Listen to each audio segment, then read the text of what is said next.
What if I told you that there might be an academic institution called Mississinawa High School? And let's say that, hypothetically speaking, there's a teacher there named Ms. Mission. Well, if this were something that could exist in reality, I would want all the students there to know that they rock, and I'm rooting for all of them to exhibit tons of success on this year's AP Lang exam. And as for this figurative Ms. Mission, I'd want to let her know that her students really care about her and appreciate all that she does to enrich their education. I'm Tim Freitas with the Garden of English. Over the years, I have had the opportunity to read many argument essays, both in my classroom and at AP readings. And teachers seem to echo one piece of advice more than any other. Don't use hypothetical examples when writing arguments. But when I scour the internet and when I look at released College Board examples, I notice that many of the high-scoring samples actually include hypotheticals. Are you kidding me? Thus, teachers and students alike are often confused if writers can use hypothetical examples in their argument essays. The truth is you can use hypotheticals all you want because you are your own writer and you have a free will that allows you autonomy. But if you're wondering if you can, you're asking the wrong question. The real question is, should you use hypothetical examples when writing your arguments? And the answer to that question is, it depends. Notice what I didn't say. I didn't tell you not to. However, if you're going to include hypothetical examples, you need to do it the right way. Now, let me clarify what a hypothetical example is. A hypothetical example is a situation you describe that's based on a possible idea or moment rather than one that exists in reality. Basically, a hypothetical is a story that you make up to prove your point. The reason why hypothetical examples can be weak, especially when you're writing your own arguments, is because they suggest you don't have any real experience to substantiate your points. So you would then have to rely on something potentially fictitious that may not even be grounded in reality. If your evidence for your argument isn't real, then your argument probably is gonna suck. I suck! But one of the cognitive functions that you and I share that make us significantly human is that we can conceptualize hypotheticals. And these hypotheticals can help us problem solve, self-regulate, avoid and take reasonable risks, and ultimately lead to personal progress. So, though a famous politician at the turn of the 21st century boldly exclaimed, "We don't do hypotheticals," I'm going to dissent. Humans should absolutely consider hypotheticals, but we must do so cautiously and with purpose. Let me demonstrate the weakness of using a hypothetical example in relation to trying to substantiate an argument. Imagine a teenager got a speeding ticket for going 90 miles per hour in a 60 miles per hour zone. Now let's say that adolescent got home and mom was at the door exclaiming, "I'm so angry with you right now." When asked why, mom responds with the hypothetical, "Because you could have died and hurt many others by driving that fast." Can you see the problem with that hypothetical example and reasoning that the mom includes? It's actually pretty simple. If mom is angry because the child could have died and hurt others, and if neither of those things actually happened, then the reasoning is faulty because the hypothetical evidence justifying her anger doesn't exist in reality and the whole argument crumbles.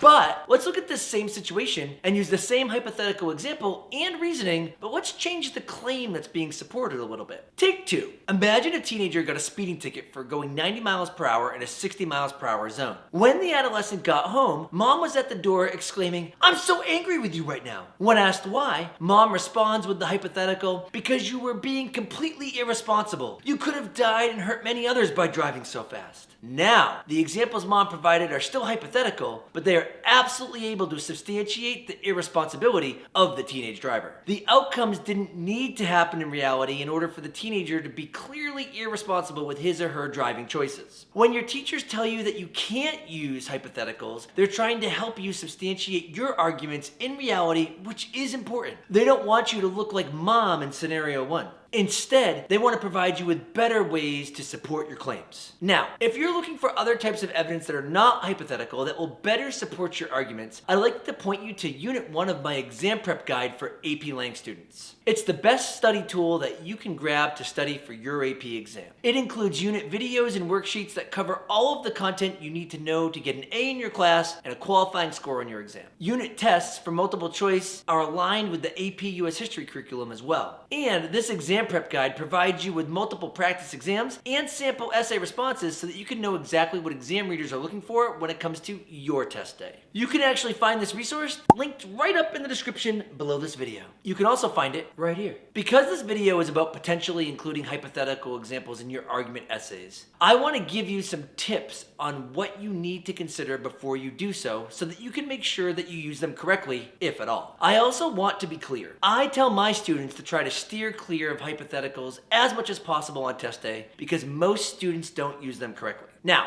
to model how to include hypotheticals well, I'm going to use an essay from one of my Korean international students named Ashley. I'm super thankful she volunteered her work for this video, and I think you'd like to thank her too. All you need to do is give this video a thumbs up and then click that subscribe button that's right below the video, right next to it. Now, Ashley recently responded to an argument prompt about the ethics of maintaining holiday fictions. I'm going to show you the prompt, and then I want to look at one body paragraph from her essay that is entirely hypothetical, yet it still works well. Here's the prompt.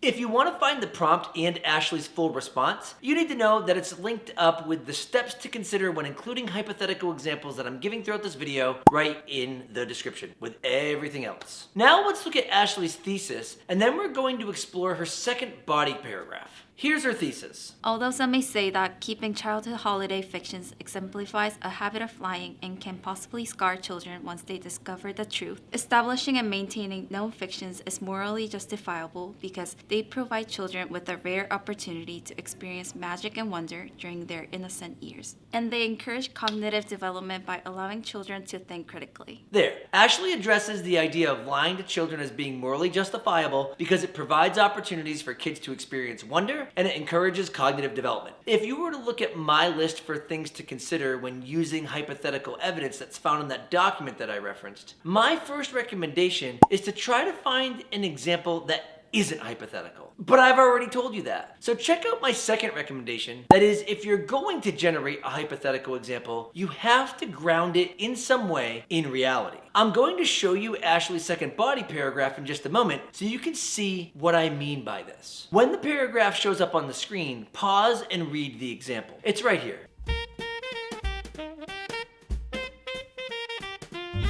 Notice how Ashley exemplifies her claim that children can develop critical thinking by describing a hypothetical child who is asking critical questions about stories of Santa and his lore. She may not have specifically named a specific child at a specific time, but can you remember asking any similar questions about Santa or the Tooth Fairy or the Easter Bunny or any other fictional character? If you can relate, guess what just happened? This hypothetical child just became grounded in reality because there are shared experiences that link the figurative with the concrete. I'm not a puppet, I'm a real boy. In fact, what Ashley is modeling here is exactly why fiction, as fake as it is, resonates with readers, even when it's incredibly fantastical. I've never met or interacted with a cognizant talking toy before, nor have I been an impoverished migrant worker during the Great Depression and the Dust Bowl. But I do know a thing or two about being a good friend and sacrificing for others, especially those who I hold dear. And I bet that you do too. So, you see, even though Ashley substantiates her point with a hypothetical, it's actually incredibly tangible based on common experience. Ashley constructs this perfectly in her commentary when she discusses how the hypothetical child's questions mirrors the foundational steps of constructing a strong argument, creating a thesis, exploring evidence, and reasoning a claim. That's a sophisticated move. Another tip you want to embrace when including a hypothetical is to pair it with an actual concrete example in some way when producing your argument. In Ashley's case, you'll be able to see this in her first body paragraph when she talks about her 5-year-old self in contrast to her now young adult self. She really does a great job, and both paragraphs work together to serve her overarching thesis, and thus substantiate her line of reasoning. Now, one final note. Ashley didn't model the fourth tip that I provide you on the worksheet that's found in the description. Since she didn't incorporate what I recommended there, you may want a more tangible example. Fortunately, my friend Crystal and I actually model what to do based on this tip in our videos about personal and faith-based examples. So, if you want to see a concrete model or a concrete example of tip number 4 rather than an unsubstantiated claim, check out the videos that are about to pop up on your screen.